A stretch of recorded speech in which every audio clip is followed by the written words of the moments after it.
Bueno, con tiempo. sí, escúchame, ya con tiempo, pero más adelante vamos a comunicarnos con cada uno de de las personas que tienen adecuación curricular. Quédate tranquilo. Perfecto, muchas gracias, No, profesora. por favor. Bueno, entonces, empezamos. Hoy vamos a ver hipoteca. Esta presentación está subida, así que estoy tranquila porque ustedes la tienen. Yo la acomodé, como dice acá, el año pasado. Este, a ver si lo puedo. Ah, mira qué lindo, me funciona la flechita. Bueno, hoy vamos a ver hipoteca. En realidad, yo cuando empiezo a hablar de hipoteca, siempre empiezo con esta cuestión que no la voy a manejar porque ya la manejamos, que es el tema de lo que nosotros vimos cuando vimos la introducción a los negocios de garantía y el famoso problema de la acción de relevo, si eso no es aplicable a a la hipoteca. Como de este tema ya hablamos, esto lo voy a saltear y me voy a colocar directamente en nuestro tema que es hipoteca en general, y dentro de hipoteca vamos a ver lo que tiene que ver con el contrato, lo que tiene que ver con el derecho real menor de garantía, y empezamos justamente con eso. En el libro del profesor Payas, que lo traje, quería tenerlo acá cerca y no sé qué lo hice ahora, qué horrible, quedó allá. Buah. Em, en se los recomiendo porque está preciosa hipoteca, hoy la repasé de vuelta, son unas pocas páginas, pero está todo lo sustancial. Está a partir de la página 31. Él plantea, como dice acá en en la presentación, en el derecho civil uruguayo, la constitución de cualquier derecho real, incluyendo los de garantía, requiere, como siempre, la concurrencia de un título y un modo suficiente. El título es el acto o negocio jurídico que justifica la adquisición del derecho, por ejemplo, una compraventa, una constitución de hipoteca o una donación, mientras que el modo es el hecho o acto jurídico que produce, está mal escrito ahí, la transmisión o constitución efectiva del derecho real, por ejemplo, la tradición o, en este caso de la hipoteca, es la inscripción registral. Entonces, el título, como dice acá en la hipoteca, es evidentemente el contrato, que en este caso, y ya mirando lo que el profesor Payas trata en en su manual sobre, él le denomina el problema del consentimiento. ¿Por qué? Porque en este caso, el contrato de hipoteca debe otorgarse en forma solemne, conforme al artículo 2323, y evidentemente en el contrato, que es donde se contiene la manifestación de voluntad de las partes, se requiere de una forma solemne y de acuerdo a cómo está redactado el artículo, nosotros deducimos que es solemne porque es para la validez y porque de lo contrario, como dice la norma, no produce efecto alguno, ¿no? Es un negocio obligacional el contrato, debe crear obligaciones. Ahora después vamos a ver qué pasa con esas obligaciones, qué obligación es, en todo caso si es unilateral, bilateral, pero básicamente la idea es que hay un contrato que debe crear obligaciones y ese contrato es el título hábil para hacer nacer el derecho real menor de garantía, que en este caso, con la hipoteca, como pasaba con la prenda, también se llama igual. Es decir, se llama igual el contrato porque se llama hipoteca, se llama igual que el derecho real menor de garantía, que también se llama hipoteca. ¿Se acuerdan que en la prenda era peor? Porque eran tres las denominaciones, era prenda al contrato, prenda al derecho real menor de garantía y también se le llamaba prenda al objeto concreto. Estoy hablando de la prenda, de la prenda común. Ahora, el negocio dispositivo, el modo, que en definitiva, sumado al título, da nacimiento al derecho real menor de garantía, en el caso de la hipoteca, es la inscripción en el registro, este, evidentemente es en el registro de la propiedad, sección inmobiliaria, y este derecho real de hipoteca nace justamente con esa inscripción en el registro. Por eso, la inscripción en el registro, nosotros la vimos ya en la parte general de introducción, como uno de los modos. ¿Se acuerdan que los modos básicamente eran la tradición, eran la entrega en la prenda común y en el caso de la hipoteca es la inscripción en el registro? Eh, Acá hay otra cosa que ya les quiero marcar porque es muy importante. El derecho real menor de garantía de hipoteca nace con la inscripción en el registro y vive, esto es, se mantiene, existe en la medida en que esa inscripción registral también se mantiene.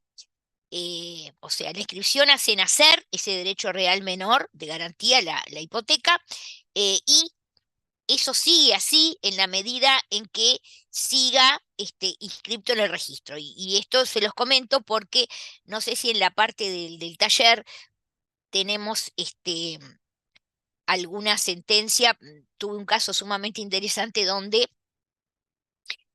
por error directamente o por fraude, o sea, de alguna manera se, se, se ofició al registro y se canceló. Entonces, claro, una vez que está, que se cancele esa inscripción, el derecho real menor no existe más. Y lo último, de acuerdo a la redacción que tiene esta norma ahí, que no está muy linda redactada, el 2323, ¿lo podemos leer, Brun? Así nos quedamos tranquilos, leemos el 2323, porque así más explicación lo que voy a decir ahora. Léelo. 2323. La hipoteca deberá otorgarse por escritura pública e inscribirse además en el registro respectivo, sin cuyos requisitos no tendrá valor alguno ni se contará su fecha, sino desde la inscripción. Bueno, entonces ven que ahí hay como una ensaladita entre la cuestión de la forma de manifestación de la voluntad, esto es del consentimiento, y el problema de la propia inscripción. Entonces, ¿qué es lo interesante? Eh, que la doctrina originaria se mareaba un poco con esto, pero por suerte nosotros no nos vamos a marear, lo tenemos claro. Ahí dice claramente que debe distinguirse la solemnidad del título, esto es que el contrato debe otorgarse en escritura pública para su validez, de lo que es la inscripción. ¿Por qué? Porque la inscripción, como ustedes ya saben, porque esto lo estudiaron en obligaciones, no es un requisito de solemnidad, ¿está? En este caso, concretamente, la inscripción es el modo. Y por supuesto, para que exista el modo como antecedente, o mejor dicho, presupone la existencia del título, que a su vez tiene que ser válido y eficaz. Entonces, si es un tema relativo a la propia validez del título, no cabe duda que en el caso del contrato de hipoteca, que como dice esta norma, tiene que otorgarse por escritura pública, estamos ante un contrato que es solemne. ¿Por qué decimos que es solemne? Porque ahí la propia norma se encarga de explicar que si no se otorga en escritura pública, no tiene validez, no produce efecto alguno, que es una de los giros que utiliza el legislador para plantear la cuestión de la validez, o mejor dicho, su contrario, que es la cuestión de la nulidad. Pero lo importante acá es desentrañar esta especie de ensalada del 23-23, que parece estar hablando a la vez del problema del requisito de solemnidad que tiene que ver con el consentimiento, con la cuestión de la inscripción en el registro, que es una cosa completamente diferente. En el caso de la hipoteca es justamente el modo.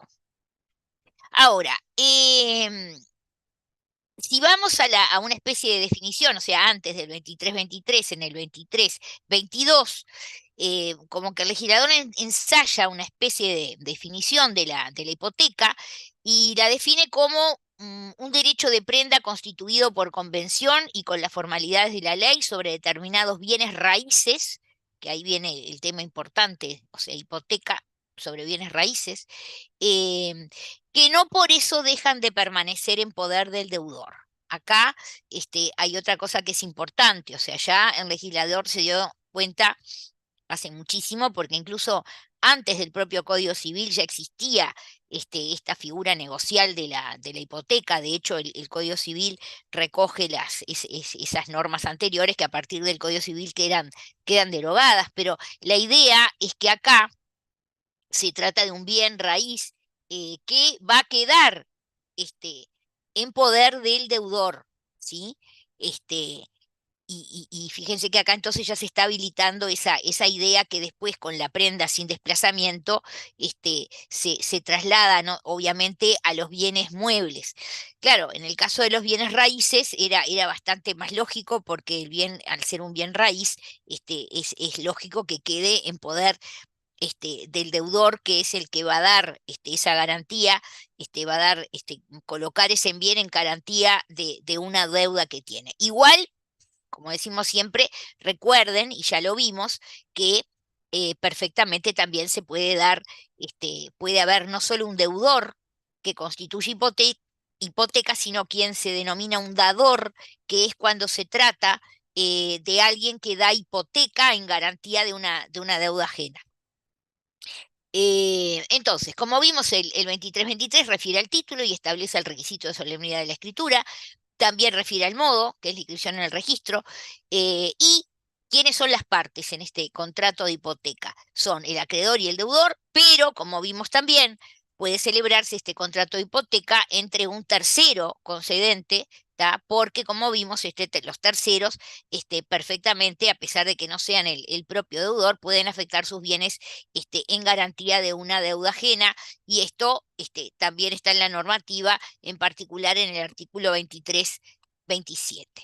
Entonces, vamos en general a los principios generales, que, o sea, en este caso van a ser para este derecho real menor de garantía, la hipoteca, pero que de alguna manera venimos viendo, ¿no? Porque estamos viendo otras garantías, en este caso reales. Concretamente, estuvimos viendo la prenda común y la prenda sin desplazamiento, que recuerden que con respecto a esta última, cuando estamos así rápidamente afirmando que es un derecho real, o se constituye un derecho real menor de garantía, es porque estamos en definitiva adoptando una de las posiciones. Tengan presente que básicamente es la posición del profesor de Cores. Para Gamarra era aquello del vínculo de indisponibilidad absoluto. Pero básicamente acá tenemos la cuestión de la accesoriedad, con aquellos requisitos que lo vimos en la introducción. Acá cuando hablamos de la A estructural, obviamente estamos pensando en que tiene que haber una obligación principal, o sea que sin obligación principal no hay garantía, aquello del 2151, ¿se acuerdan? Lo accesorio sigue a lo principal, pero también el criterio de accesoriedad con el criterio de la accesoriedad funcional, y esto está de alguna manera, reitero esto, ¿no? Viene de aquella norma que no está en realidad en sede de hipoteca, sino que está en sede de fianza del 2108, y era aquella que decía que, bueno, el fiador no puede obligarse a más ni en términos más gravosos que el deudor principal, tanto en la cantidad como respecto al tiempo, al lugar, a la condición o al modo de pago o a la pena impuesta por la inejecución del contrato a que acceda a la fianza, pero perfectamente puede obligarse a menos o en términos menos gravosos. O sea, en conclusión, la garantía asegura un crédito, pero es fuente, pero en realidad nunca puede ser una fuente autónoma de enriquecimiento del acreedor. En realidad, incluso vamos a ver que puede haber o no haber obligación principal, y nosotros esto ya lo habíamos visto, y lo van a seguir viendo en ciertas garantías que son autónomas o a primera demanda, o a primer requerimiento. Seguimos con los caracteres: inherencia o derecho de persecución. Esto es importantísimo, aunque ese bien que está señalado en garantía, en este caso estamos en la hipoteca, el bien inmueble señalado, aunque sea enajenado por el propietario, en el caso de que sea un propietario deudor que realiza este contrato de hipoteca, en realidad el acreedor igualmente lo va a poder ejecutar, como si esa venta realizada por el deudor propietario del bien no hubiera existido.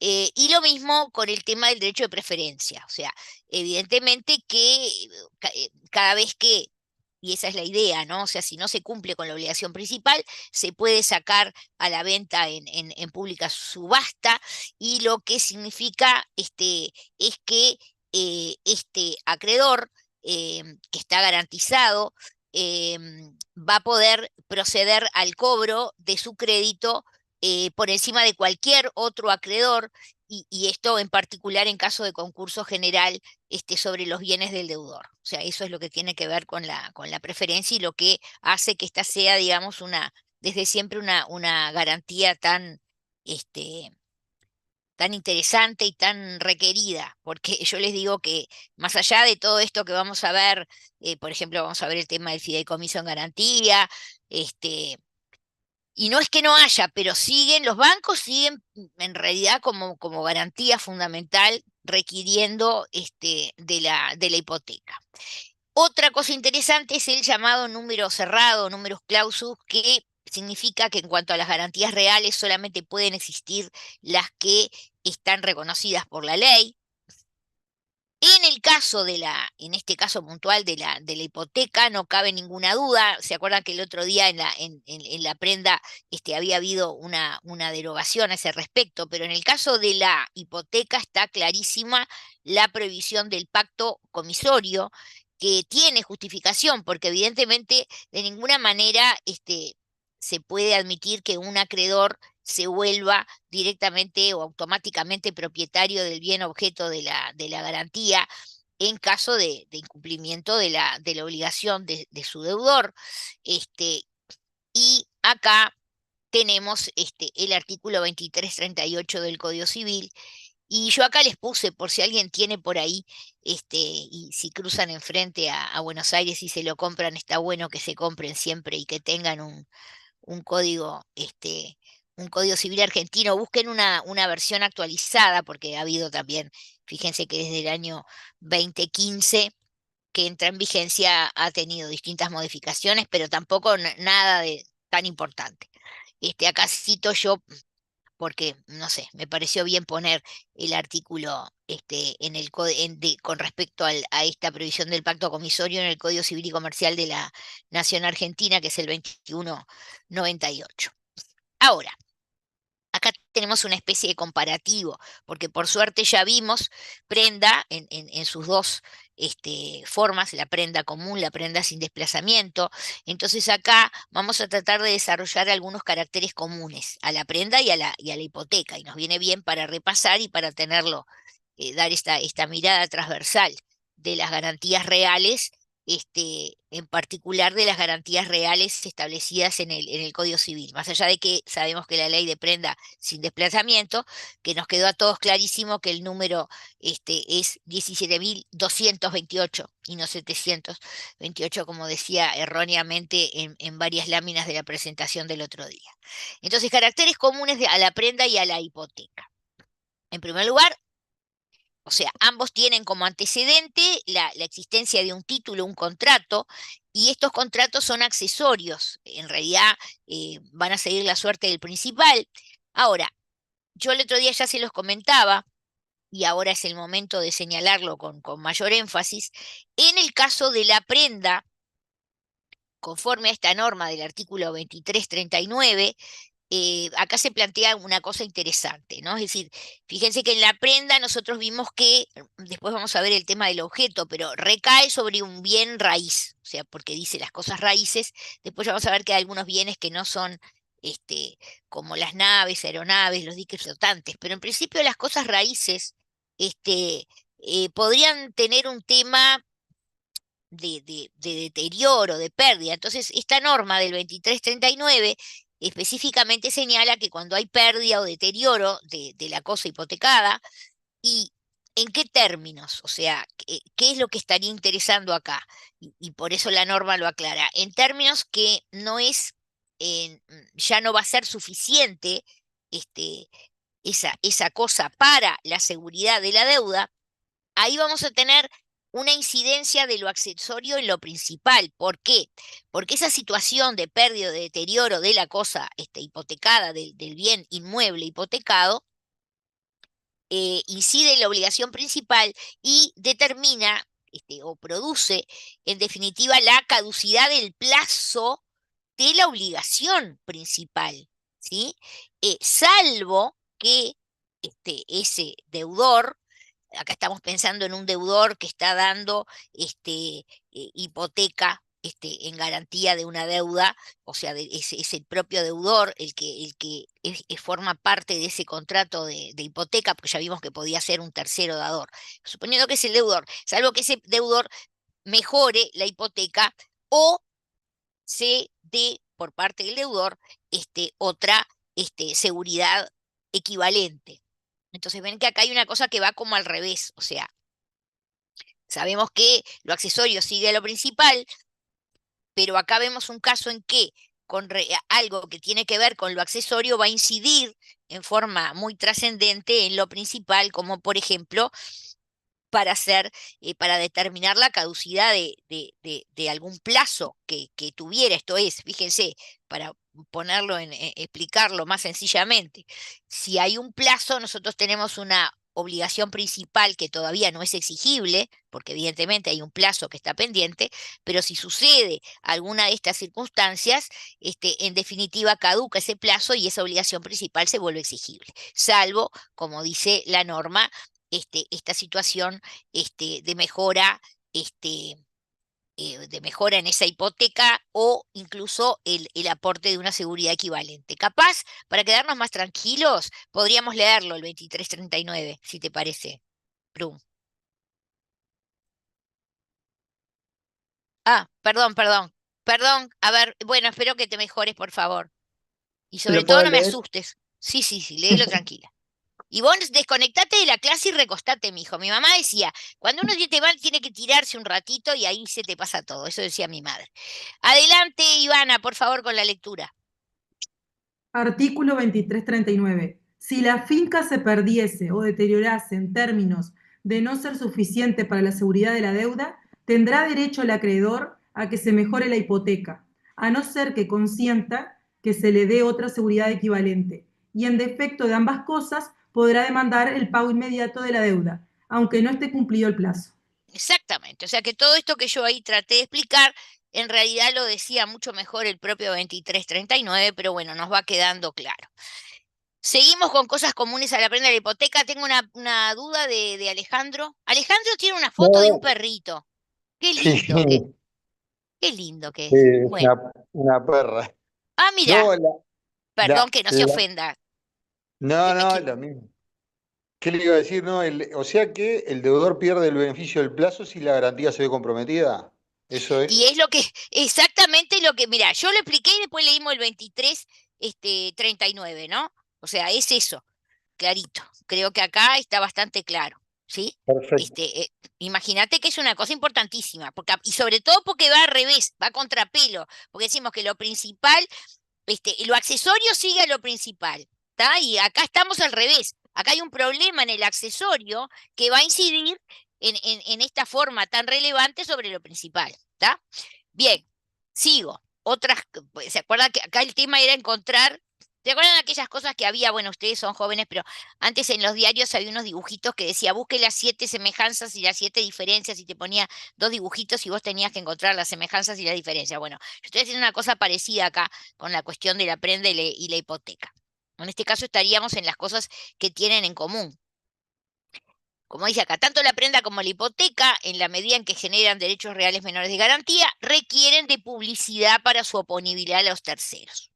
Entonces, la prenda común, porque atención, acá cuando estoy hablando de las semejanzas y diferencias, no estoy pensando en la prenda sin desplazamiento, que tiene una otra cantidad de particularidades, sino la prenda común. Esto es prenda común o hipoteca. Entonces, publicidad para su oponibilidad a los terceros. En la prenda común, ¿se acuerdan que se daba aquella situación, ¿no? De que el contrato era un contrato real que se perfeccionaba con la entrega y a su vez la entrega era el modo a partir del cual nacía ese derecho real menor de prenda. Entonces, como dice ahí, en la prenda común es la entrega de la cosa y en la hipoteca es la inscripción en el registro. En la prenda común se acuerdan que yo les conté, porque esto estaba pensado en la época de antes, que todo pasaba en la plaza. Entonces, claro, acá el tema de alguna manera de la publicidad está porque la propia cosa, el deudor se la entrega al acreedor, ya la cosa pasa a estar en poder del acreedor. En la hipoteca, evidentemente la finalidad de la publicidad está mucho mejor realizada cuando se trata de una inscripción registral, porque entonces los terceros pueden recurrir al registro y allí a través del registro se les hace cognoscible la situación jurídica, y en ese caso claramente en los dos se requiere la publicidad, que en la prenda común está dada a través de la entrega del deudor al acreedor del objeto, de la propia prenda, que así se llama, y en la hipoteca a través de la inscripción en el registro. Es decir, además de que es el modo que hace nacer el derecho real menor de garantía, se trata también de la cuestión de la publicidad, porque permite que los terceros conozcan, y va a ser muy importante en cuanto a hipoteca, esto va a ser muy importante. De hecho, antes no estaba tan claro el tema de la publicidad y lo que sobre todo lo que quería el legislador es que no hubiera esta situación de estos derechos reales menores en forma como clandestina y que resulta que después los terceros se ven sorprendidos con que hay un bien que tiene este gravamen y ese tercero no lo conocía. Federico Álvarez. Buenas noches. Hola. Perdón, sé que dijo que tiene otras particularidades la prenda sin desplazamiento, pero en este punto sería mejor comparar la hipoteca con la prenda sin desplazamiento en cuanto a la inscripción en el registro, ¿verdad?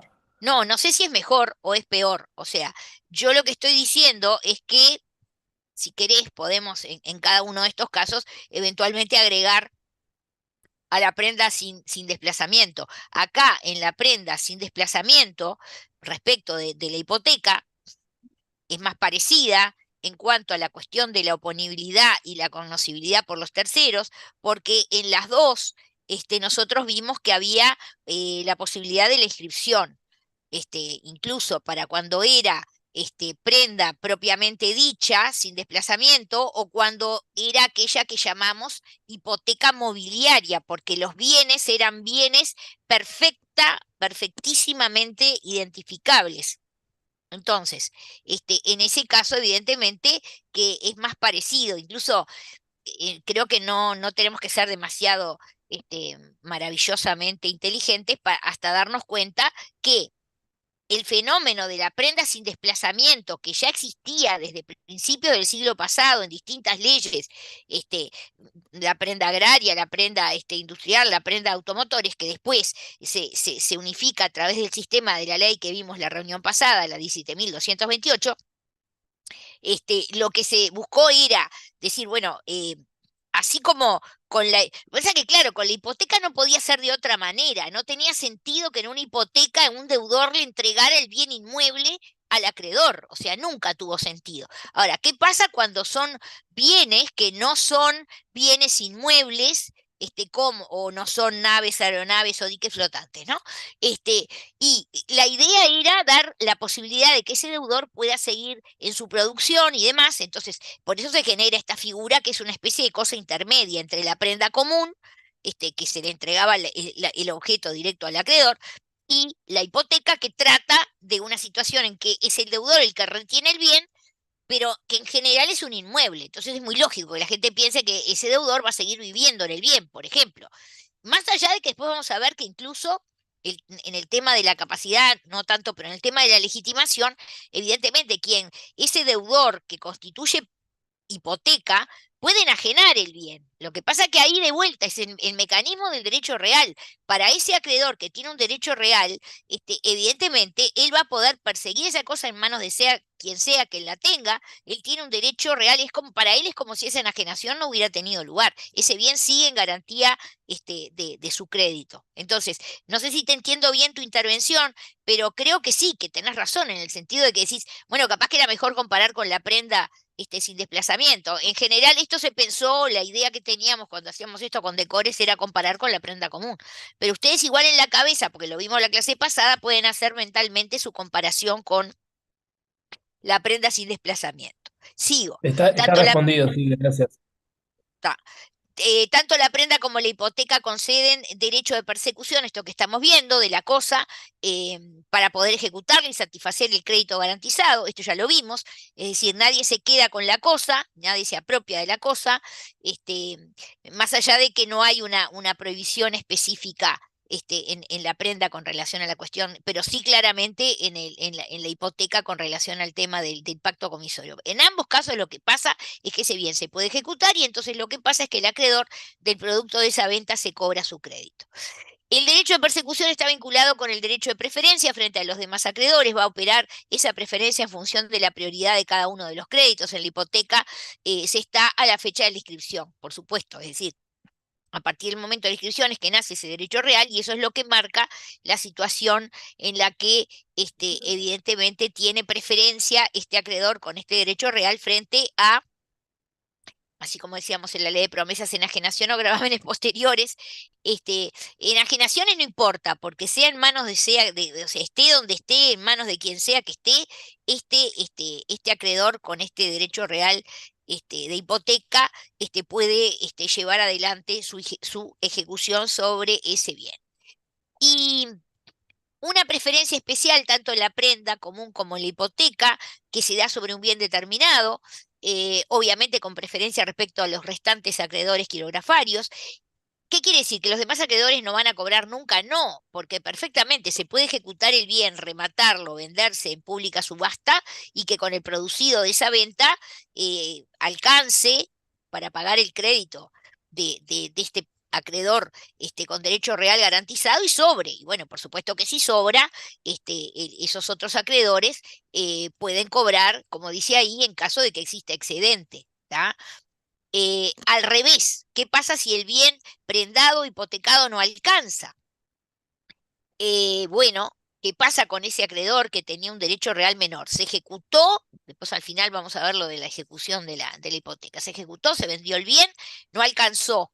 Bueno, en lo que no alcanza, una vez ya ejecutado y llevado hasta las últimas consecuencias ese cobro, ese acreedor queda con los demás acreedores y evidentemente pasa a ser quirografario porque ya se agotó su garantía, ¿sí?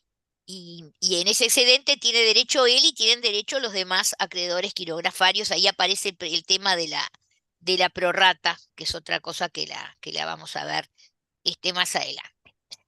Bueno, vamos a empezar a hablar del derecho real de hipoteca, porque después vamos a hablar del tema del contrato. Acá estaríamos hablando del derecho real. Obviamente que, como dice acá, es efecto de ese derecho real de hipoteca, el derecho de persecución, que se encuentra regulado en el 2340. Acá ya directamente lo puse ahí para no fatigar a los lectores del código. La hipoteca da derecho al acreedor de perseguir la finca hipotecada, sea quien fuese el que la posea y a cualquier título que la haya adquirido. También el 2337, que plantea que el acreedor puede hacer vender la cosa hipotecada en subasta pública. Y una cosa interesante que tiene que ver más bien con el tema del objeto, ¿no? En realidad, todo el patrimonio del deudor, es decir, considerado como una universalidad, no puede ser objeto de la hipoteca. Es más, nosotros vamos a ver que hay un tema de especialidad en el cual el bien va a tener que estar concretamente identificado y obviamente no puede ser simplemente una universalidad, sino que tiene que ser un bien concretamente identificado, que ya lo vamos a ver. El dueño de los bienes hipotecados puede siempre enajenarlos, esto es lo que yo les decía, acá esto tiene que ver sería, por eso digo, está muy lindo el planteo que hace Payas en su libro, porque él habla del tema de la capacidad y enseguida el tema de la legitimación. Esto tiene que ver con la legitimación, ya te doy la palabra, Paula. El dueño de los bienes hipotecados siempre los puede enajenar. Además puede realizar otro tipo de negocios jurídicos, por ejemplo, lo puede dar en arrendamiento, en anticresis, y obviamente eso no tiene nada que ver con el acreedor hipotecario que no tiene por qué consentir, ¿tá? Y acá lo que hay es un tema con relación al plazo del arriendo o de la anticresis, que el 2328 le marca un determinado plazo máximo, ¿tá? Termino con esto y te doy la palabra. El otro efecto del derecho de hipoteca es el derecho de preferencia, que ya lo vimos, está en el 2380, igual que para el derecho real de prenda, que es igual, y conforme al 2381, estos acreedores hipotecarios y prendarios no están obligados a guardar las resultancias del concurso general para proceder a ejecutar sus acciones contra los respectivos bienes muebles o inmuebles. No tienen que esperar nada, es decir, ellos directamente a partir de la exigibilidad y incumplimiento de los créditos pueden ir directamente a la ejecución. Paula, ahora sí, te escucho. Profe, disculpe, me quedó que en la PPT el segundo artículo que mencionó, como cuál era, ¿Cuál es el segundo artículo que mencioné? en la Está todo anterior escrito PPT. en la anterior, pero está en la PPT. Hablé del 23, 2340 y 2337. 2337. Muchas gracias, 2340 y disculpe la 20. No, por interrupción. favor, mi amor. para nada. Bueno, caracteres. Tengo más intervenciones. Nicolás. Profe, ¿puede volver a la PPT anterior? Sí, cómo no. ¿Es esa? Porque sí, esa, profe, porque el 2381 lo tengo como derogado en el Código Civil. Sí, es verdad, Por la ley porque de lo concursos. deroga la ley de concursos, es verdad, lo deroga la ley de concursos, pero básicamente porque hay una regulación, pero en esto, más allá de que está derogado concretamente, el sistema de concursos actualmente vigente mantiene esta situación en la cual la gente que tiene este tipo de garantías no tiene que esperar a las resultancias del concurso. O sea, ¿qué pasó? La ley de concursos deroga las normas que tienen que ver con la situación de privilegios y concursos que está en el Código Civil porque genera todo un sistema.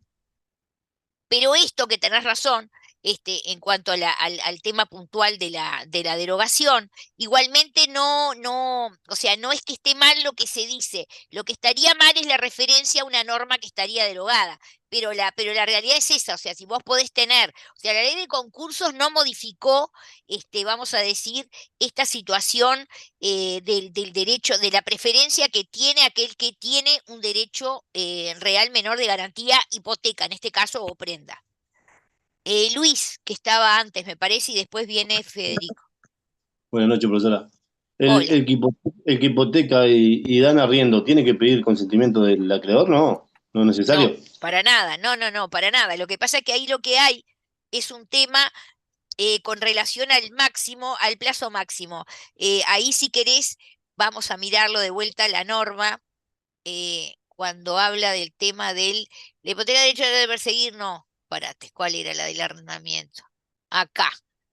23-28. ¿Podés leerla? ¿Podemos leer el 23-28? Así nos queda más claro. Profe, se lo leo. Sí, por Bien, favor. bien. El 23-28. Acá lo tiene marcado. El dueño de los bienes hipotecados podrá siempre enajenarlos, haya o no pactado en contrario. Podrá también arrendarlo o darlo a anticresis sin consentimiento al respectivo acreedor hipotecario. Cuando ¿Ves el que plazo... hasta ahí, hasta ahí está la respuesta a tu pregunta, ¿no? Que es lo que a mí me importa. Me hacen Y una acá viene el pregunta y plazo. yo tengo que responder la pregunta. Ahí está claramente establecido. Y Sí. ahora viene lo del plazo, sí. Cuando el plazo del arriendo o anticresis no exceda de 4 años. Los, Ahí está. los contratos que realice con violación de esta disposición serán nulos. Bueno, que además hay un tema, es un tema de nulidad, más bien es un tema de inoponibilidad y nos metemos en un lío. Y otro de los temas importantes acá es cómo es la cuestión de la fecha, de la fecha cierta, porque muchas veces se plantea ese tipo de situación, sobre todo para tratar de frenar cuando hay una ejecución y tratar de frenarla. Entonces se plantea el tema de contratos que tengan una fecha cierta, es decir, porque sería una maniobra que, por ejemplo, aparezca de la nada un contrato de arrendamiento, que ves que es posible, pero que de repente si no tiene fecha cierta podría estar, haberse inventado para de alguna manera complicar el tema de la ejecución. Esos son los juicios que yo he visto en la práctica a ese respecto y obviamente se es muy estricto con relación a que la fecha para ser cierta tiene que estar efectivamente acreditada, no es de la nada que aparece entre personas, aparece ahí un contrato de arrendamiento. En general, ¿se acuerdan cuando lo vieron en arrendamiento que también el arrendamiento se puede inscribir? Entonces, obviamente, cuando hay una inscripción, ahí tenemos fecha cierta. También podría ser que el arrendamiento tenga certificación de las firmas y eso también le da fecha cierta al arrendamiento y así. Bien, Federico.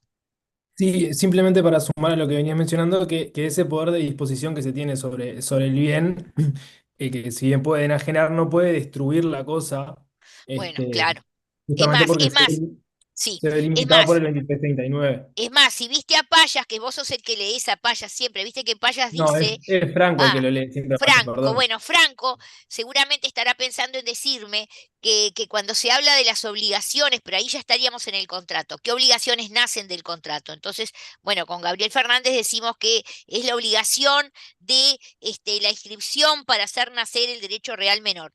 Y el profesor Payas agrega a la posición del profesor Gabriel Fernández que también es mantener la garantía. Entonces, en eso de mantenerla, está eso que vos estás diciendo, no hacer nada que de alguna manera perjudique porque vimos que más allá de que ya tiene solucionado el código que pasa cuando hay problemas de deterioro, de pérdida, el profesor Payas dice que también habría una obligación en el contrato, ¿no? Que nacería del contrato una obligación de no solamente de hacer nacer el derecho real menor a través de la inscripción, sino también de mantener el bien, ¿no? O sea, bien.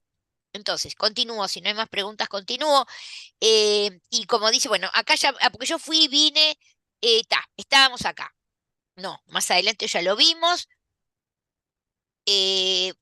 Caracteres del derecho real de hipoteca, la accesoriedad, tres básicamente, ¿no? Accesoriedad, convencionalidad y la indivisibilidad.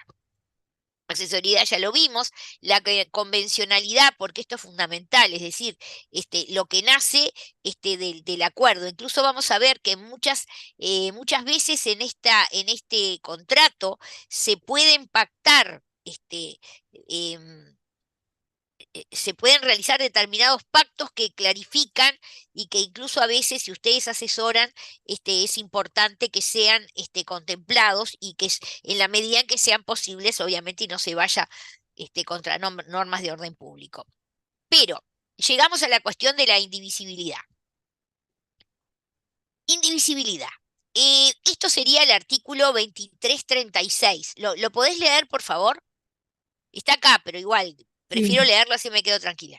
2336. La hipoteca es indivisible. En consecuencia, cada una de las cosas hipotecadas a una deuda y cada parte de ella son obligadas al pago de toda la deuda y de cada parte de ella. Perfecto. Entonces, el tema de la indivisibilidad, la hipoteca es indivisible, como dice ahí, o sea, todo lo que las cosas hipotecadas y cada una de las partes de esas son respecto del pago de toda la deuda. Quiere decir que si se paga parcialmente la deuda, no es que va a haber una disminución en proporción con relación a la hipoteca. La hipoteca se va a mantener íntegramente hasta que la totalidad de la deuda sea abonada. Ahora, la indivisibilidad entonces es en cuanto al bien, por una parte, pero también en cuanto a la deuda. ¿Tá? Y acá viene una de las cosas que yo estaba diciendo recién. Esto sin perjuicio de que las partes no hayan pactado otra cosa. Es decir, las partes pueden pactar la divisibilidad, pero por defecto la norma es esta norma que leímos que habla de la indivisibilidad, de la hipoteca. Acá tengo una cosa larga, que viene acá todo esto que es largo, porque en realidad, y yo siempre lo recuerdo hasta con afecto, ¿no? Mi primer trabajo de doctrina, breve de estudio de doctrina, que lo hice cuando todavía era estudiante, no me había recibido, pero me interesaban estos temas. Entonces, tengo un trabajo en el anuario tomo 14, si no me equivoco, sobre esta cuestión de la indivisibilidad de la hipoteca. Entonces, ¿qué es lo que yo investigaba en ese momento y por qué escribí este breve estudio? Que además era brava la cosa porque uno escribía en aquel momento y después había unas reuniones del instituto donde estaba toda la cranioteca, todos los jefes, los grandes. Estaba Gamarra, Carnelli, Ñazo, bueno, y Lengio y todos los profesores. Y después vamos a decir, los jovencitos, que éramos nosotros, y entonces uno tenía que exponer sobre su trabajo, y bueno, y ahí aguantar el temporal, porque ahí tomaban conocimiento todos y podían criticar la posición. Entonces los quiero leer y lo quiero comentar. Lo que yo planteaba ahí, como dice acá, es que la indivisibilidad de las hipotecas no es de la misma naturaleza que la indivisibilidad de las obligaciones. ¿Por qué? Porque para las obligaciones se manifiesta cuando se trata de un inmueble en la indivisión, entonces es imposible establecer una obligación nueva sobre una parte no dividida o extinguir para una de las partes no divididas una obligación ya existente. Ahora, para las hipotecas no hay nada semejante. miren esto, se puede perfectamente hipotecar una parte no dividida del inmueble sin gravar las partes de los otros copropietarios. ¿Tá? Eso incluso lo trata muy bien Payas cuando habla del tema de qué pasa cuando hay un condominio y cómo un condomino puede, vamos a decir, hipotecar. Y ahí pasa una cosa muy interesante, y es que en realidad el resultado final de eso se va a ver una vez que tenga lugar la partición, que por su efecto, digamos, declarativo, si después ese bien no se adjudica al que constituyó la hipoteca, en realidad es como si nunca hubiera hipotecado nada. Y ahí Payas dice, bueno, esto es tremendo porque puede dar lugar a fraude, ¿no? Porque se ponen de acuerdo los otros, todos los condóminos, que en la partición no se le adjudique a este que hipotecó, que no se le adjudique ese bien, se ponen de acuerdo, y resulta que de esa manera nunca hubo hipoteca porque el efecto declarativo de la partición, que saben, por las dudas les digo que está en el artículo 1151, que no lo vamos a leer, pero si quieren después se lo leen. Entonces, para las hipotecas no hay nada semejante. Se puede perfectamente hipotecar una parte no dividida del inmueble sin gravar las partes de los otros copropietarios. Y la indivisibilidad de la hipoteca aparece después del reparto y no durante la indivisión. Entonces, acá viene el tema del ejemplo. Supongamos que un inmueble es hipotecado cuando está aún entero, ¿tá? Y que es inmediatamente dividido. ¿Y cómo pasa eso? Bueno, eso pasa por una cosa muy triste, pero que pasa todo el tiempo. Yo, por ejemplo, puedo hipotecar mi apartamento, soy la única dueña de mi apartamento, yo lo hipoteco, y acto seguido yo me muero. Entonces murió la propietaria del apartamento, que soy yo, y quedan en mi lugar mis 3 hijos. O sea, esa es una situación clara donde el inmueble es hipotecado cuando aún está entero, pero es inmediatamente dividido, por ejemplo, como dice ahí, entre los herederos del deudor. ¿Tá? Entonces, cada heredero se tomará hipotéticamente por el total, ¿tá? Es decir, que aunque él no debe personalmente más que una parte de la deuda, la parte del inmueble que le pertenece no queda libre de la hipoteca hasta la extinción completa de la deuda. ¿Tá? ¿Por qué? Porque, como les digo, cada parte del inmueble responde entonces por la totalidad de la deuda. ¿Tá? Para que vean esto que acabamos de explicar con un ejemplo, vamos a decir, sencillo, ¿sí? Seguimos. Principio de especialidad. Esto es muy importante.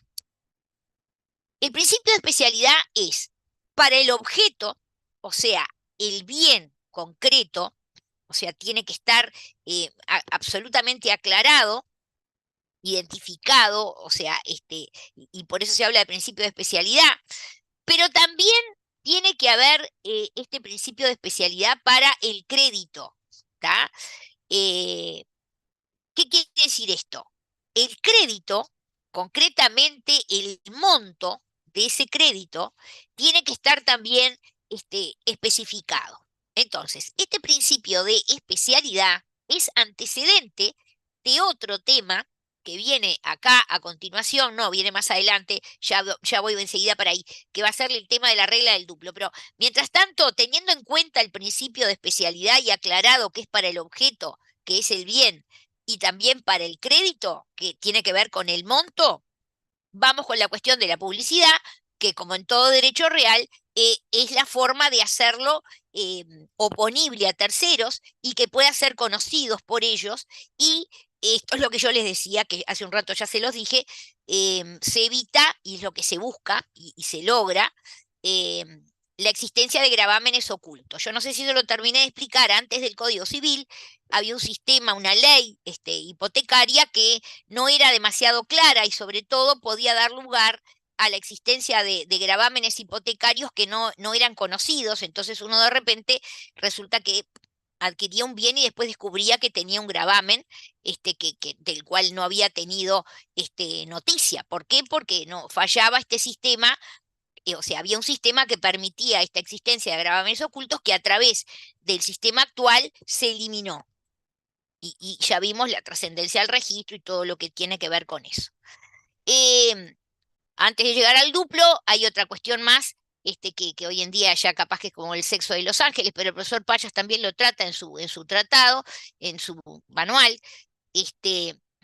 La naturaleza jurídica, mayoritariamente entendemos que evidentemente se trata de un derecho real menor de garantía, que evidentemente es distinto de los derechos reales menores de goce.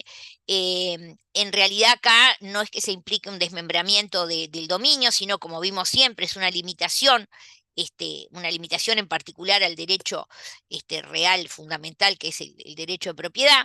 Y en esto no estamos, obviamente, con la posición de la denominada teoría procesalista, por la cual en realidad este tipo de situaciones, o sea, lo que habría para esta posición de los procesalistas es una posición procesal, vamos a decir, que lo coloca en una determinada posición con relación, por ejemplo, al derecho de persecución, si el deudor no paga puede hacer vender la cosa en manos de cualquiera, o al derecho de preferencia, pero todo como posiciones de tipo procesal y no de tipo sustancial. En realidad, es cierto que el propietario del bien que lo da en garantía, a través de la hipoteca, puede enajenar el bien, pero, y ahí habría gente que diría, bueno, ¿ves? Entonces no hay ninguna limitación al derecho de propiedad, porque si lo pueden enajenar, pero nosotros vimos que no es así, porque más allá de eso, está toda esa otra situación relativa a ese derecho que tiene el acreedor hipotecario, que está limitando en el sentido de que, bueno, lo podrá enajenar, pero de cualquier manera, como vimos recién, ese acreedor puede perseguir ese bien, esté en manos de quien esté, y a cualquier título, ¿tá? En definitiva, los civilistas decimos que la naturaleza jurídica es de derecho real menor de garantía y no simplemente de una posición procesal que se concreta en estas dos situaciones. Es una discusión, nunca lo vi en realidad esto, pero bueno, es interesante tenerlo en cuenta. Alfonso. Sí, profe, un saludo. Aprovechando esto que te está diciendo, si el deudor hipotecario que tiene derecho a enajenar también no tendrá el derecho de informarle al acreedor hipotecario, porque obviamente tiene que cumplir con la obligación del monto que le adeuda al acreedor. Mira, Debería. ahí la norma es clarísima y te dice que no tiene no tiene que para nada ni recibir el consentimiento, ni autorización, ni aprobación, ni nada. Lo que pasa que el otro, que tiene un derecho real, ¿tá? Es un derecho real oponible a todos, entonces va a ser oponible también a ese que adquirió, que lo va a conocer, porque obviamente no va a ser una cosa que lo tome por sorpresa, porque evidentemente hay una información registral que el que adquiere tiene que Claro, conocer. Tiene una carga, ¿te claro. acordás del concepto de carga imperativo del propio interés? Sí, O sea, el que adquiere, todo el mundo que va a adquirir cualquier cosa, lo primero que hace es ir al registro para averiguar cómo es la situación con relación a ese bien, y si, por ejemplo, si con hay un relación. gravamen, y en particular si hay un gravamen hipotecario. El que adquiere lo va a saber. Entonces, el que Claro, adquiere lo va a saber, y ahí aparece una cosa interesante que también es de todos los días, es decir, todo el tiempo se venden bienes que tienen un gravamen hipotecario, y lo que sucede es lo que vemos. Ese comprador hace algo que se llama, se conoce con un término que es desinteresar a ese acreedor. Es decir, bueno, le va a ofrecer pagarle para que en definitiva se logre cancelar la hipoteca. Todo lo cual se hace en general en el mismo acto. Acá yo siempre claro. cuento una anécdota personal, pero bueno, Porque, hace unos años. profe, porque se hace de mucho peso lo que usted dijo hace rato, la persecución por parte del acreedor hipotecario sobre la obligación, ¿no? El Claro, cumplimiento pero de la acá, obligación. por ejemplo, el acreedor hipotecario está sentado en la casa y no pasa nada, sabe que tiene la hipoteca, que la tiene vigente, que tiene señalado un bien, y resulta que ponele, vamos de vuelta con el tema de la muerte, y ahí cuento el caso, un caso personal. Esto es así, un apartamento acá en Punta del Este que lo tenía un señor mayor. El señor mayor tenía una única hija que vivía en el exterior, ¿tá? El señor mayor era dueño de ese apartamento acá en Punta del Este y la hija vivía en el exterior. La llaman por teléfono y le dicen, mijita, murió tu papá. Entonces la señora se viene para acá y entonces, claro, aparte del dolor de alguien que pierde a su padre, que evidentemente que eso es muy importante, pero la señora quería rápidamente liquidar el patrimonio del padre y volverse al país donde vivía. Entonces, ¿qué pasa? Resulta que ella no sabía que el padre en su última época le había dado por jugar en el casino. Y entonces, con un prestamista que le había prestado $15.000, había hipotecado el apartamento bueno, hipotecó el apartamento. Entonces, ¿qué pasa? Ella quiere vender ese bien, se encuentra que está este acreedor, además el acreedor era bastante bandidito porque cada vez que ella le preguntaba, la señora le preguntaba cuánto era la deuda, ahora vamos con el tema de la regla del duplo, cuánto era la deuda, este señor, que además era un prestamista, no le decía bien cuánto era, es decir, no, mire, se debe, nunca me pagó, me lo debe desde hace 5 años, no, o sea que me debe intereses, cargos, no sé qué, multas, de todo un poco. Muy bien. Entonces, ¿qué pasa? La señora consigue un comprador y un comprador que contra los consejos de todos los amigos le decían, no te metas, no compres este bien, que está hipotecado, que en esto, que aquello.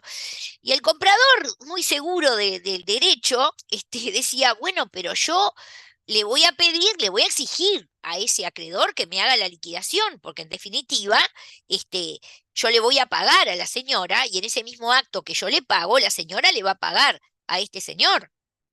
Y en ese mismo acto se va a levantar esa hipoteca y en definitiva yo voy a terminar comprando libre de obligación, porque es decir, se hace todo en el mismo acto, ¿no? O sea, se vende el bien por un determinado precio, con ese precio se cancela la deuda y la hipoteca.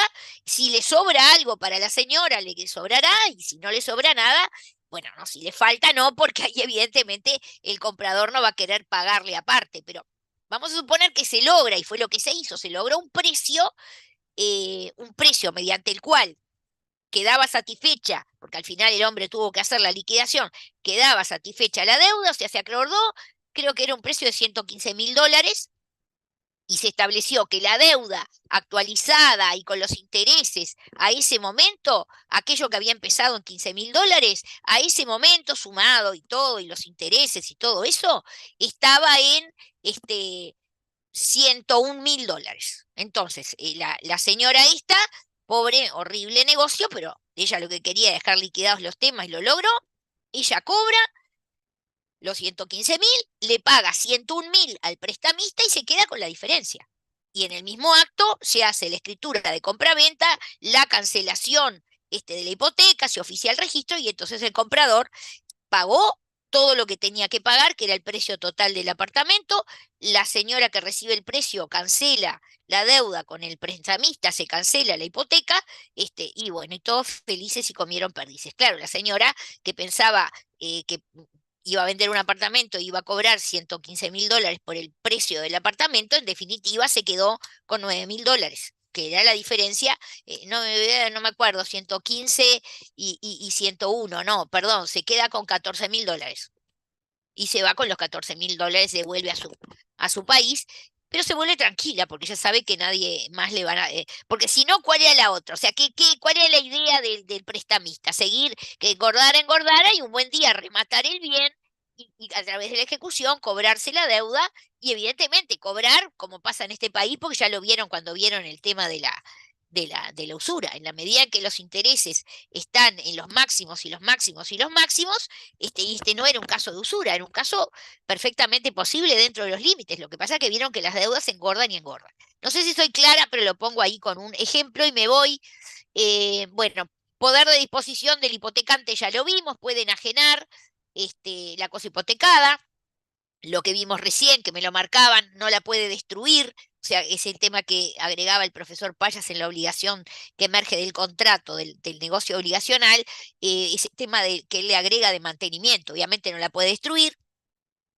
En cuanto al goce del derecho de propiedad, se ve afectado por la hipoteca, pues el propietario está obligado a conservar la garantía. O sea, esto del mantenimiento que dice el profesor Payas también de alguna manera está en el 2369. Y, insisto, esto está además con esa garantía que yo les dije recién. Si el que dio en hipoteca su bien lo perjudica o lo destruye, al final se va a ver perjudicado. Porque fíjense que si ese bien tiene ese deterioro y todo lo demás, se aplica la norma que leímos del 2339. Puede pasar hasta que caduque el plazo que él tenía para pagar la obligación principal. Y otra cosa, digo, desordenada la presentación, pero es así. Este es otro tema, ¿no? Pero digo, capacidad. ¿Se acuerdan que les dije que estaba ordenadito en el manual de Paya? Yo lo tengo todo desparramado. Así como estamos analizando, ¿se acuerdan que analizábamos de cada contrato consentimiento, primero capacidad, consentimiento, objeto y causa? Bueno, acá el problema es la capacidad, que es muy sencilla, no tiene ninguna dificultad. Evidentemente la capacidad es la capacidad para contratar, y evidentemente esto no tiene ninguna particularidad con relación el caso de los menores sujetos a patria potestad, o eventualmente sometidos a tutela o eventualmente a curatela, y esta cuestión que plantea muy bien el profesor Payas allí, que dice que, bueno, en definitiva, siempre vamos a terminar en el requerimiento de una autorización judicial. Los padres pueden hipotecar los bienes de sus hijos menores previa autorización del juez. Esto está en el 271, los tutores y curadores, las normas de tutela y curatela. O sea que en esto no voy a insistir porque no tiene mucho sentido, ni jamás lo pregunté en mi vida, creo. Tema de la legitimación para disponer. De vuelta, 2361. Obviamente que ¿quién tiene legitimación? Entonces acá es muy interesante porque se puede ser propietario, y hasta ahí está todo bastante claro, pero el legislador uruguayo también adoptó, que no pasa así en Argentina, por ejemplo, la posibilidad de la posibilidad de que también lo haga el usufructuario. ¿Tá? Eso lo explica muy bien Payas y dice, bueno, está bien porque el propietario ya está claro, pero el usufructuario para el legislador uruguayo entendió que al tener ese derecho real menor de usufructo, tiene un valor y eso podría también ser objeto, podría ser objeto en la hipoteca. Y bueno, una serie de otras situaciones, ¿no? Por ejemplo, ¿qué pasa con la hipoteca constituida por el falsus procuratur? O sea, un gestor que obra a nombre ajeno, pero que no tiene poder. ¿Tá? Bueno, acá evidentemente el dueño que puede ratificar el negocio, de cualquier manera, acá, y como pasa siempre, cada vez que no hay, o sea, no se cumple ab initio con el requisito de la legitimación para disponer, el derecho real no va a nacer. Es decir, no quiere decir que aparezca acá esa idea que habíamos visto en compraventa, por ejemplo, de la legitimación superviniente. ¿Tá? O sea, acá lo que pasa es que si en este caso, por ejemplo, se inscribió y no tenía la legitimación, no va a alcanzar con el problema de la ratificación, sino que siempre se va a requerir de una nueva inscripción. ¿Tá? Lo mismo con la hipoteca sobre cosa ajena. O sea, en principio el negocio es válido y eficaz, pero de vuelta hay que distinguir entre el título, que es el contrato de hipoteca, que es válido, pero no va a permitir, o sea, puede producir efectos, pero no el efecto de hacer nacer el derecho real de hipoteca. ¿Tá? O sea, el negocio dispositivo, la inscripción en el registro, el derecho real no nace si el sujeto no era el propietario, no como les digo ahí, no se admite la legitimación superviniente, y el hipotecante, si adquiere, por ejemplo, después la propiedad, lo que tiene que pasar es que tiene que haber una nueva inscripción, tiene que volver a inscribir. ¿Tá? O sea, el derecho nace con la inscripción y no podía haber nacido, más allá de que hubiera habido una inscripción, si él carecía de la legitimación para disponer. ¿Qué pasa con el acreedor hipotecario? Puede exigir, Tengo una obviamente, en este pregunta. tipo de situaciones. Sí, un momentito, déjame terminar. Sí. Sí. El acreedor hipotecario puede exigir el equivalente o en su defecto invocar la caducidad del plazo conforme al 2303 o al 2339, y también puede ser, por eso se habla de la eficacia de la hipoteca de cosa ajena, o sea, puede producirse un efecto cuando es de cosa ajena, y es que ese acreedor hipotecario, en este caso que no llegó a haber hipoteca, le pueda exigir, pueda o bien darse la caducidad del plazo conforme al 2303, o eventualmente pedirle algún otro tipo de seguridad. Ahora sí, Brum, con mucho gusto decime Sí, lo que querías. yo no entendí cómo se puede hipotecar un usufructo. Es muy fácil, vas al escribano y en lugar Por de decir, si la hipoteca, por ejemplo, vence antes, no se puede rematar porque no es de él. No, perdón, pero ese es otro problema, que es muy importante que lo hayas planteado y muchas gracias. Cuando se está hablando de la propiedad, uno en principio no le ve dificultad. ¿Qué pasa cuando se plantea el usufructo? El usufructo no, no va más allá de lo que es el usufructo en sí. Todos sabemos que el usufructo, por ejemplo, tiene un momento en que se consolida con la nuda propiedad, por ejemplo, y termina. O pasa lo mismo con cualquier, porque ahora va a venir otra presentación donde se habla de qué pasa con hipotecar cuando hay el tema de condición o de plazo. Y acá es la regla general que siempre es importante que la aprendan desde obligaciones, de lo que es el principio de legitimidad. O sea, ¿se acuerdan que el principio de legitimidad tiene dos partes? La primera, muy clara, relativa a que nadie puede transmitir más derechos de los que tiene. Y esa es la que todo el mundo tiene claro. Pero hay una segunda parte, lo que yo siempre le digo, la parte B, que es, resueltos los derechos del constituyente, se resuelven los derechos por él constituido. Entonces, ¿qué pasa con la hipoteca de un usufructo? El legislador la habilitó, pero no se puede ir más allá de lo que es ese usufructo. Si el usufructo termina, evidentemente se extingue ese derecho real menor de garantía. Tema que se puede también encarar en la parte final de esta presentación, que es cuando hablamos de la extinción del derecho real menor, ¿tá? De las formas directas o indirectas. Entonces, vos me decís, yo no entiendo qué pasa cuando termina o que. Bueno, lo que pasa es que ya evidentemente no va a existir más, pero obviamente el que lo toma, mientras eso duró, tenía algo que tiene un valor que lo puede llevar adelante y lo puede ejecutar, pero siempre con esa limitación. Lo mismo cuando hay plazos o condiciones. Igual, dame un instante porque más adelante vamos a hablar de eso si no me equivoco. ¿Tengo otra duda en ese mismo sentido, Franco? Rapidito, ¿sí? Y en ese caso aplica por analogía el 2339, ¿sí? Puede demandar el pago inmediato de la deuda, profesora. ¿Pero en qué sentido? El 2339 es si se perjudicó de alguna manera la garantía. Y en este caso se extingue, porque se extingue el No, en este usufructo. caso se extingue la garantía. Vos En lees el este caso 23, se extingue te dice que si se extingue el correctamente la derecho. garantía, se afecta y se hace. No, vos no podés hacer caducar, y en una cosa tan importante como incidir desde lo accesorio a lo principal, salvo que lo diga. Las únicas maneras de que Perfecto. podés es que se den las hipótesis del 2339. Si no se dan esas hipótesis, no se va a aplicar, porque aparte no es una analogía. Ojo, es muy complicado esto. No es que se aplica por analogía cuando es una norma muy particular, ¿tá? O sea, acá en realidad lo que hay es un derecho real que no puede ir más allá por aplicación del principio de legitimidad, como yo le digo en su parte B. Resueltos los derechos del constituyente, se resuelven los derechos por el constituido.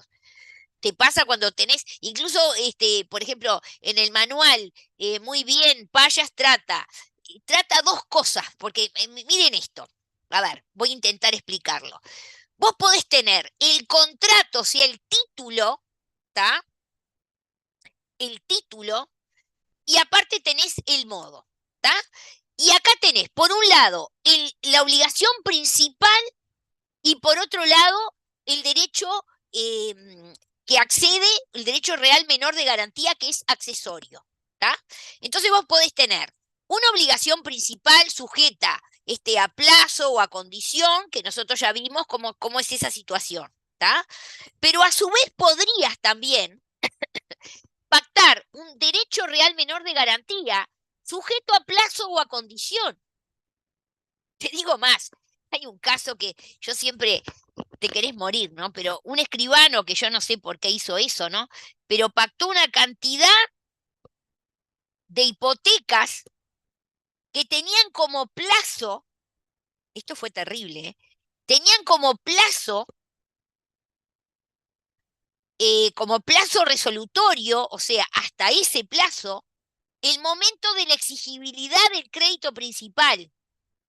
Entonces, era una catástrofe, porque en el momento que el Profe, y eso crédito era principal contradictorio. se hacía exigible, Quedó sin garantía. te habías quedado sin garantía porque vencía el plazo pactado.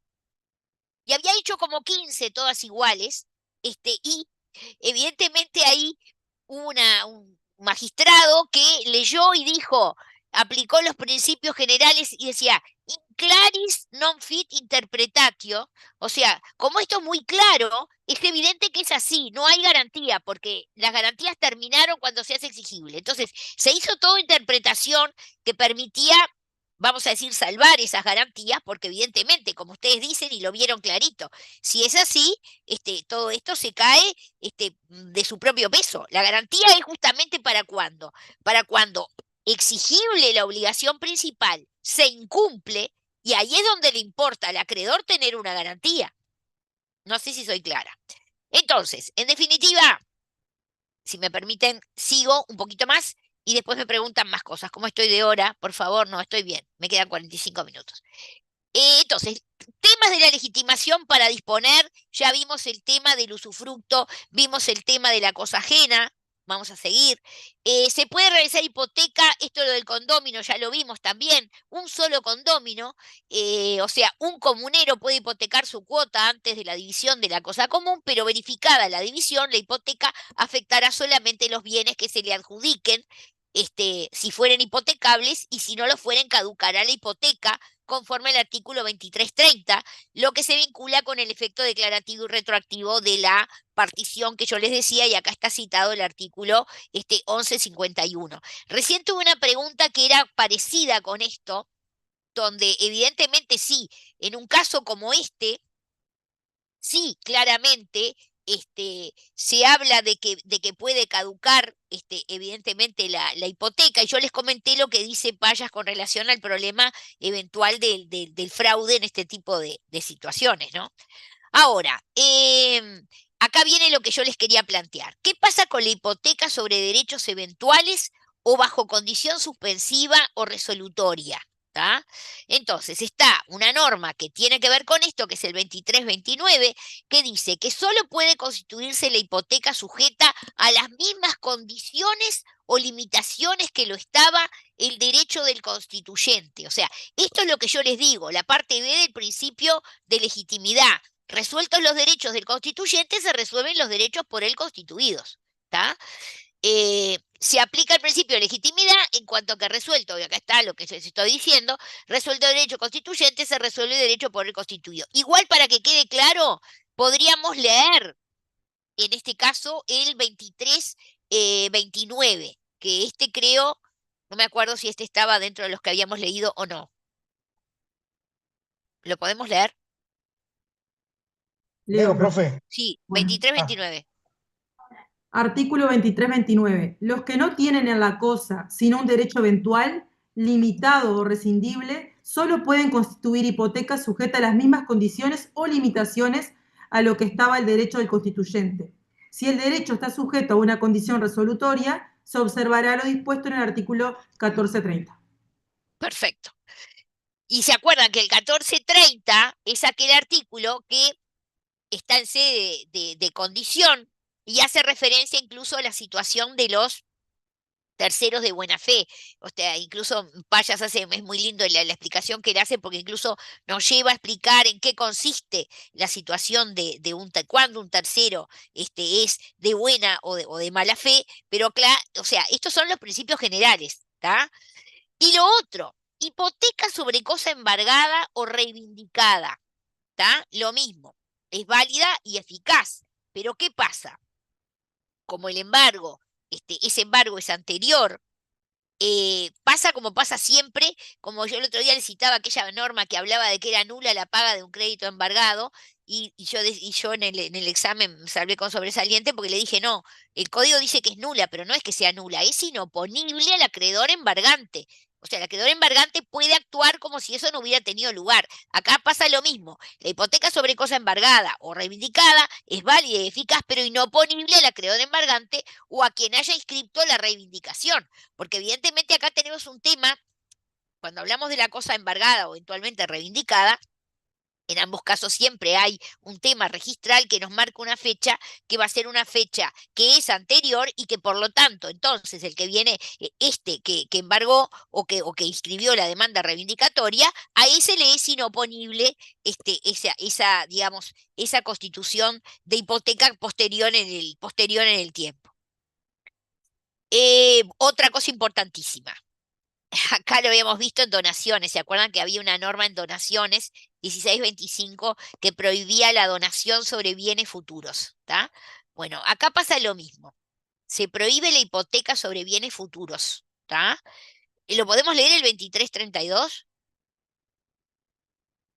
Bien, el 2332 establece que los bienes futuros no pueden hipotecarse, lo que estábamos diciendo recién. Exactamente. Pero lo que estábamos diciendo recién es porque yo estoy hablando acá de eso. Pero quiero decir, esta es una norma específica acerca de la previsión de la hipoteca sobre bienes futuros. Y, evidentemente, acá Payas también hace una cosa interesantísima, ¿no? Él dice, tiene acá, porque en la prenda pasa una cosa parecida, ¿no? En la prenda. Y él dice, bueno, en la prenda tiene más sentido, porque en la prenda, estamos hablando de la prenda común, si en la prenda el bien, que además de la entrega del bien que hace el deudor al acreedor, en ese mismo acto se perfecciona el contrato, que es un contrato real, y nace el derecho real menor de prenda a favor del acreedor, es muy lógico que eso ocurra porque hay un bien que existe y que está ahí. O sea, si el bien no existe, dice Payas, que tendríamos que recurrir a otra figura, que sería la figura de la promesa de prenda. Entonces él dice, esto sería bastante claro y estaría muy bien en ese caso por la trascendencia que tiene a los efectos de la propia existencia, tanto del título, porque es un contrato real, como del modo, que es la entrega de la cosa. Si la cosa no existe, no se puede ni entregar, ni se puede considerar que se cumplió con el modo. Pero él dice que en realidad, y yo creo que tiene razón, en la hipoteca tenemos que buscarle la fundamentación en otra cosa, porque acá él dice, nada impediría que se pudiera pactar.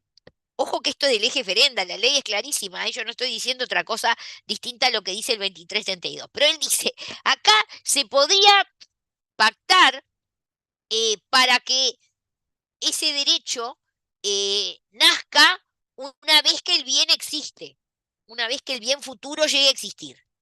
¿Tá? Entonces, parecido a, ¿se acuerdan? Lo que pasa, por ejemplo, con la compraventa de cosa futura, donde ahí nadie discute que pueden ser objeto, y hay una norma general en sede de objeto del contrato, pueden ser objeto de los contratos no solamente los bienes que existen, sino los que se espera que existan. ¿Tá?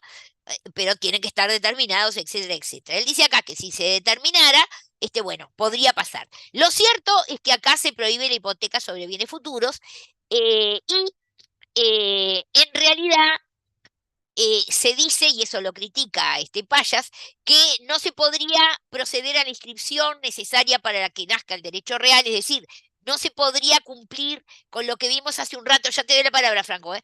No se podría cumplir con lo que vimos hace un rato como principio de qué. A ver, aprovecho para preguntarles a ver si alguien me contesta. ¿Con qué principio no se podría cumplir? Exactamente, con el principio de especialidad, exactamente. Porque si el bien no existe, yo no puedo cumplir con el principio de especialidad, ¿está? Como dice ahí, evidentemente, y también está, vamos a decir, esto lo plantea muy bien también Payas, tratando de proteger eventualmente a los deudores vulnerables. ¿tá? Parecido a por aquello por lo que tampoco se admitía la donación de bienes futuros, porque se decía, bueno, no sea cosa que la gente esta que es muy pródigo, ¿se acuerdan del pródigo? Que es muy generosa con lo que tiene, mucho más generosa con lo que todavía ni siquiera tiene, y eso al final, porque ese es el problema, y acá lo vemos todos los días con toda la gente que está en situación de calle, la sociedad termina teniendo que hacerse cargo de toda esa gente que evidentemente no puede proveer a sus necesidades, ¿no? Acá no vamos a entrar a otro tipo de consideraciones porque ahora hay como unos planes de ayudar a toda esa gente y darle esto, aquello y lo demás allá. Y hay mucha gente bueno, que trabaja al límite y no llega a fin de mes y que no sé qué dice, ¿y por qué no me ayudan a mí? No importa. Pero en fin, queda claro esto, ¿no? O sea, como que tiene que ver con esto, y lo cierto es que la norma está la prohibición y la prohibición en definitiva siempre trata, digamos, de proteger eventualmente a la gente con vulnerabilidad. Tenía una intervención, perdón. ¿Quién quería intervenir? Que alguien me iba a intervenir, yo lo saqué y le dije, ¿para que termino? ¿Quién era que iba a intervenir? Era yo, profe, era yo. Decime, Se me porque ahora escapó un voy a la poco. idoneidad del objeto. Sí. Ahí en el libro se me escapó un poco el argumento. El profesor dice que, bueno, que uno tratando o sea, tratándose de un contrato que se debe entregar la cosa para el perfeccionamiento, evidentemente no se puede, ¿no? Eso es la prenda. Dar con cosas futuras, Pero eso es en exactamente. la prenda. En la prenda él dice, ahí me parece muy correcto porque si tiene que existir la cosa para que yo hagan hacer el contrato y hagan hacer el derecho real menor, la prenda común, parece lógico que no me vengas con una cosa futura que no existe. Él dice Bien. eso. Mi consulta es, bueno, y entonces él dice, bueno, tenemos que recurrir a otro argumento para entender la motivación del legislador para prohibir la hipoteca de cosa futura, ¿no? Sí. Eso es lo que la Eso es lo cuestión. que él se cuestiona eso. Porque él dice Bien, que perfectamente se podría decir que así como con la compraventa de cosas futuras se podría dejar al momento que la cosa llegue a existir. Él lo bueno, pero plantea la así. cuestión, lo que me llamó la atención que postula el profesor justamente es que entonces, siendo así, podría llegar a ser posible, o sea, el legislador no lo permite, ¿ok? No, Pero si lo hiciera, podría permitirse que una hipoteca de cosa futura se inscriba, ¿no? O sea, se haga por escritura pública y se inscriba inclusive, ¿eso es correcto? no, para nada. Él no lo plantea de ninguna manera. Él se cuestiona esta prohibición del legislador de la hipoteca de cosa futura. Porque él dice que los argumentos que da Gamarra, porque básicamente Gamarra es el que explica y dice, no, está muy bien porque esto violaría el principio de especialidad y porque, en fin, o sea, él dice, está muy bien en la prenda, ahí lo veo clarito. No lo veo tan claro no lo veo tan claro en la hipoteca y critica eso, pero de ninguna manera dice Payas, y no vas a encontrar un escribano que te vaya a pretender que venga un deudor y un acreedor que quieran inscribir una hipoteca sobre un bien futuro porque se dan de trompa con el artículo clarito tenés el artículo 2332 clarito que te dice muy lindo todo, pero imposible. ¿Tá? No sé si soy clara. ¿Braulio? Yo lo que quería decir es justamente que eso se trata de una cuestión legislativa nada más, eso es la cuestión. Y Yo bueno, creo que ¿y eso es lo que qué te discute, o parece? sea. Sí, está bien. Es legislativa y es ese, el legislador es el que nos marca el camino. O sea, no podemos hacer, y sobre todo, ojo, tampoco con argumentos de analogía o de otras cosas, porque tampoco. Porque podemos decir, bueno, y de analogía le podemos aplicar lo de la compraventa de cosas futuras. No, para nada, porque acá tenés una provisión expresa específica, ¿está?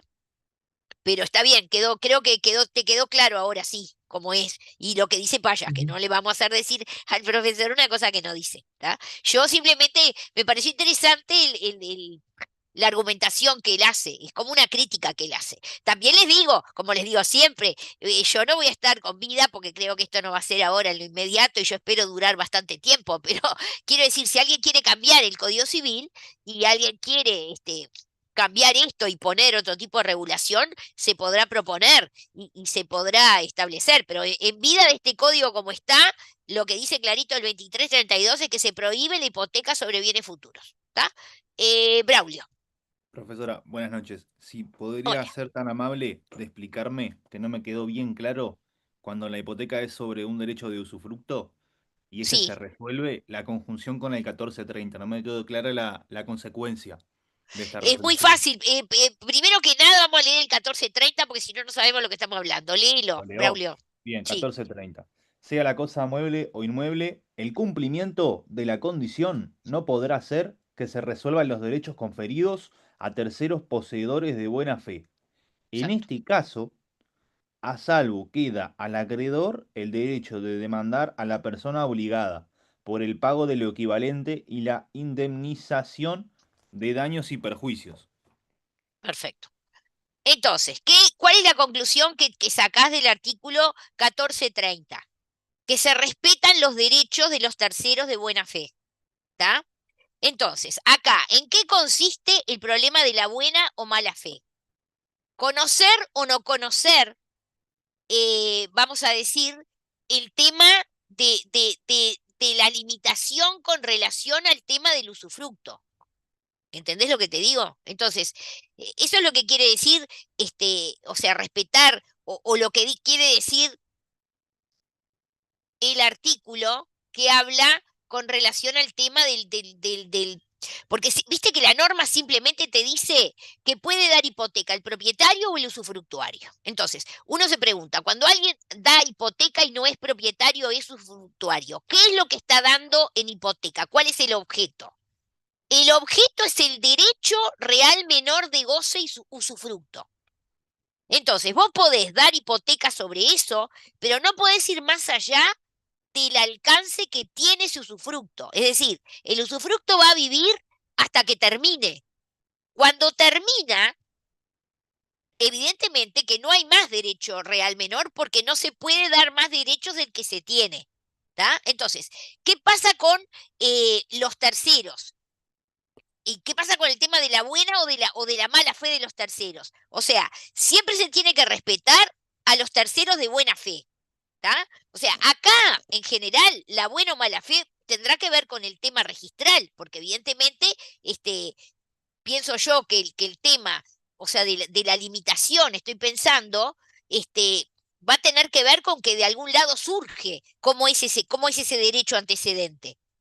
¿Entendés? Entonces, no sé si te termino la explicación, pero digo, derechos, los terceros de buena fe, que te digo más, acuérdense de la posición que tiene Blengio, porque hay gente que dice que hay casos en que eso no pasa, pero Blengio, y yo creo lo mismo que él, siempre se respetan los derechos de los terceros de buena fe. Incluso acuerden, nos retrotraemos a cuando hablábamos, ¿se acuerdan de la teoría de la apariencia? ¿Tá? O sea, yo siempre me adhería a la posición de Blengio de respetar el tema de los derechos de buena fe. Y acá pasa exactamente lo mismo. ¿Tá? No sé Profesora, le puedo si hacer una fue. pregunta corta. Sí, Yo soy nudo propietario de una casa, ¿no? Y el sí, usufructuario de la casa hipoteca su derecho, sí, ¿no? Pero bueno, yo sí. no tengo nada que ver. Cuando la No, persona fallece, por ejemplo, y bueno, sí, quiero sí. hacerme propietario. O por ejemplo, este, a ver, no te quiero matar a vos, pero digo, también cuando falleces vos, porque viste que hay veces. Ahora vamos a ver renta vitalicia más adelante y hay una situación que se da bastante con ese tema, ¿no? Es decir, básicamente el negocio de mucha gente es agarrar gente viejita y comprarle la nuda propiedad y que la gente viejita se reserve el usufructo. Entonces, ¿cuál es la idea? Que la gente esa viejita, se supone que como es gente viejita se va a morir, y cuando la gente viejita se muere, el que compró la nuda propiedad se consolida con el usufructo. ¿tá? Ahora, ¿qué es lo que pasó acá? Yo, que soy la usufructuaria, suponete en ese caso, podría, en garantía de un préstamo, hipotecar mi derecho de usufructo. Lo que pasa que ahí el que tiene esa situación, que es ese acreedor, sabe perfectamente que mi usufructo no va más allá del momento en que se termina el usufructo, porque, por ejemplo, se consolida con la nuda propiedad. Simplemente hay una apertura mayor. Y ya les digo, del legislador uruguayo, eso también lo explica Payas. En otros derechos, creo que es Argentina, expresamente no se admite la legitimación del usufructuario. Acá se admitió como para dar mayores posibilidades para el tema del crédito, ¿no? O sea, es otra posibilidad. Es permitir la constitución de un derecho de real menor de garantía hipoteca respecto de alguien que es simplemente usufructuario y no propietario. No sé si soy clara. En ese caso, perdón que estoy un poco insistente quizás, en ese caso, ¿no? Se resuelve y el acreedor queda sin hipoteca, Sí, claro, nada y sí. más. Digo, se tienen Porque no puede tener más derechos, es decir, yo no puedo transmitir más derechos de los que tiene. Incluso ahí hay todo un tema, porque por ejemplo, la deuda mía, que yo tenía esa deuda, por ejemplo, va a pasar a mis herederos, pero ya no hay una garantía real. La perdió, Bien, gracias, profe. ¿está? Bien. A ver, Luzardo y Gersi. Primero Luzardo. Profesora, disculpe, con respecto a esto que preguntaba el compañero, porque en un inmueble yo lo vendo, si está hipotecado, lo vendo y me cobro. Y en un usufructo, ¿cómo cobro yo? ¿Cómo cobro esa Porque lo garantía? mismo se ejecuta. Ah, Se ejecuta, es igual. No ah, llegamos a la parte de la ejecución. La ejecución es igual independientemente del bien. O sea, se va a rematar el derecho de usufructo. Como a veces se rematan derechos de promitente adquirente, como a veces se remata directamente la propiedad. Pero va a subasta. bien, bien. Eso pasa en Muchas gracias. cualquier ejecución. Tengo a Profe, Nicolás Gersi. estaba pensando, por ejemplo, también puede pasar que el usufructo tenga un plazo determinado, yo lo ¿Sí? constituyo en garantía y esa garantía va a estar hasta el plazo de ese usufructo, que Exactamente, va a ser siempre lo exactamente. mismo, o sea, Siempre lo resuelve el mismo. derecho del Resueltos los constituido. derechos del constituyente, se resuelven los derechos por el constituido. Si el usufructo era con un plazo o con una condición, suspensivo o resolutoria, sobre todo resolutoria, Claro. ponele. Por eso Pero que Artículo ahí siempre hay que lo 537. mismo. ser cuidadoso al momento del escribir, más que nada, Y de claro, a ver cuál es el alcance de la cuál garantía, es el si te alcance de sirve o la no te garantía. sirve. ¿Te Claro. sirve o no te sirve? ¿Te sirve? Por eso 537. yo de estas cosas nunca vi, ¿eh? Yo nunca vi en un juzgado nada de todas estas cosas. Está muy lindo verlo en la teoría, pero yo en la práctica nunca vi nada de todo esto. Gracias. Bien. Eh, ¿Nadie más tiene dudas? Luzardo, ¿quedó claro lo tuyo? Sí, sí, clarísimo, profesora, la verdad Pero que como sigue tu manito ahí, está la tu bajo porque manito. me dicen. Bien, bien. No te preocupes porque yo no sé ni cómo se levanta la mano, así que bien. Seguimos. Entonces, a ver, ¿cómo estoy? Bien, se me va complicando porque ahora son 22 minutos. Estábamos en esto, no, yo volví para atrás. Volví para atrás, idoneidad del objeto. De vuelta volvemos a este tema, porque se acuerdan que todo esto arrancaba cuando antes de empezar con la prenda y la hipoteca, veíamos el problema de que prenda para bienes muebles, hipoteca para bienes inmuebles, y después vimos lo que pasaba con la prenda sin desplazamiento y el problema de la hipoteca mobiliaria. Pero básicamente la hipoteca, la idea que tenemos es que solo puede tener lugar sobre bienes raíces, naves, aeronaves o diques flotantes. Así que acá, si bien son bienes raíces, y uno piensa es esa, resulta que ya el legislador te pone bienes que claramente no son raíces, porque no lo son las naves, las aeronaves y los diques flotantes. El legislador, bueno, ahí me siento muy contenta porque Payas me hace una distinción y me pone, como dice la profesora Venturini, lo cual me quedé contentísima, él pone eso en el manual. En realidad, yo, a su vez, cuando escribí el manual, déjame ver si ya estaba escrito lo que había escrito de Cores, porque yo les dije que en realidad el que hizo ese planteo originariamente era incluso el profesor de Cores, cuando le escribió para Gamarra la actualización del tratado con relación a prendas sin desplazamiento. Pero El legislador, como dice ahí, parece mantenerse fiel a la distinción entre cosas muebles e inmuebles y solo prevé para estas últimas la hipoteca, pero como se aprecia también, admite la hipoteca de estos otros bienes. En realidad el criterio, y acá viene esto que me cita Payas, es el que vimos cuando hablábamos de la hipoteca mobiliaria. El criterio tendría que ser no muebles e inmuebles, sino que tendría que ser bienes concreta y perfectamente identificables o no concreta y perfectamente identificables, porque en esos concreta y perfectamente identificables, aún en el tema de la prenda sin desplazamiento, estamos en casos de la llamada, así la llama la doctrina en lo internacional y acá el profesor de Cores, se llama hipoteca mobiliaria. Bueno, 2335 del jornal de hipoteca se extingue a todos los accesorios. A esto sí me importa mucho. Suponete que es una cosa raíz, no cabe ninguna duda, ¿está? Es un bien inmueble, perfecto. Pero tiene accesorios o se le hacen mejoras, ¿está? Entonces puede tener ese bien cosas que le accedan, ¿está? Por ejemplo, mejoras, incluso, te los dije el otro día, se puede haber destruido todito, se hizo paté, y vino el seguro y pagó todo el valor, ¿tá?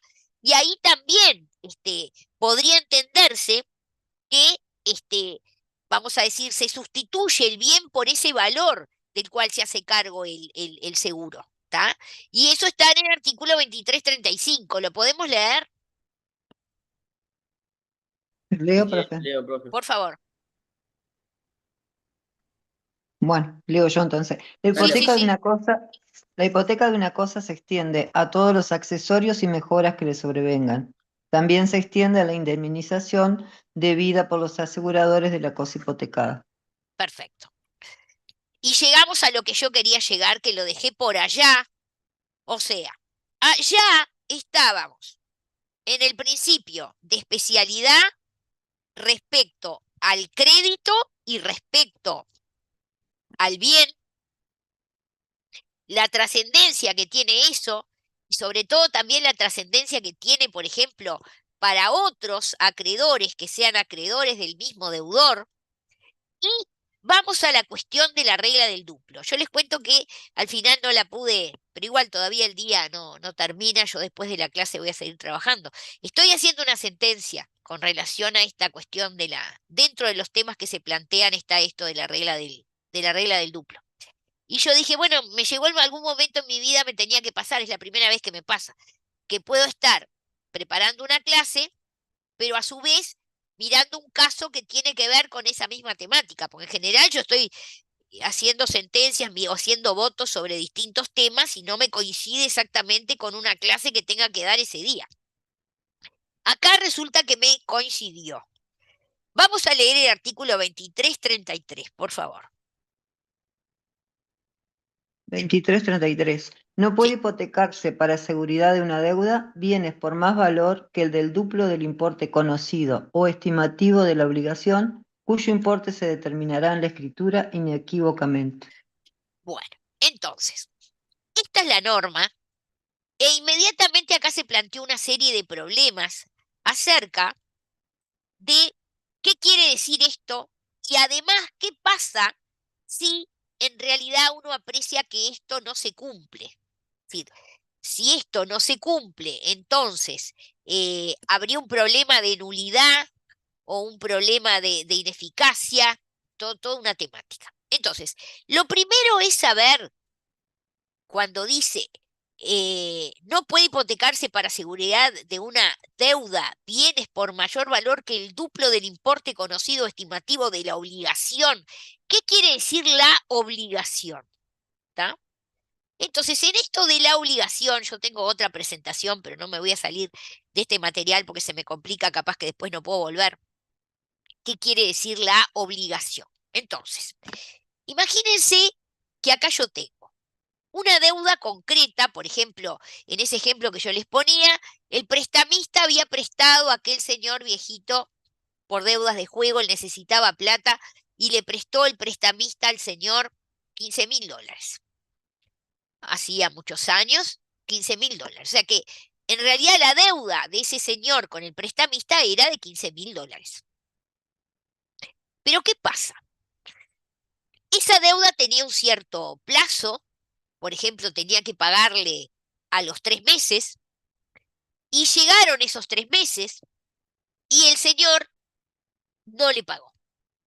Entonces, ahí todo lo que ustedes estudiaron con el profesor Cabrera, en el sentido de los intereses, por un lado los intereses compensatorios, entonces ahí también, primera cosa, bueno, esa plata, obviamente no era, ¿se acuerdan que el mutuo podía ser gratuito si tenía que devolver la misma cantidad? Pero acá evidentemente el prestamista le había establecido unos intereses compensatorios, que obviamente lo hizo en los términos que habíamos visto. Se dice que está en el máximo de no sé qué, no sé cuánto, entonces ya evidentemente, incluso tomando los intereses compensatorios, ya la deuda, o sea, lo que va a tener que devolver el señor viejito al prestamista no son $15.000, va a ser más, pero además, y eso también lo vimos, a partir del momento en que tenía que pagar y no pagó, el señor le hace una interpelación, o como tenemos el sistema, vieron que tenemos ese sistema vigente, tenemos primero, en ese préstamo se podía haber establecido la mora automática, ahí ya era más fácil porque en el mismo momento en que se hace exigible se cae en mora, pero también podía haberle mandado un telegrama, entonces ahí corren los intereses moratorios. Pero además, después de eso, queda ahí como una especie de taxi, de que siguen cayendo las fichas, ¿no? Y pasan años y años y años. Entonces, primer aspecto, y ahí la doctrina tuvo distintas posiciones, ¿no?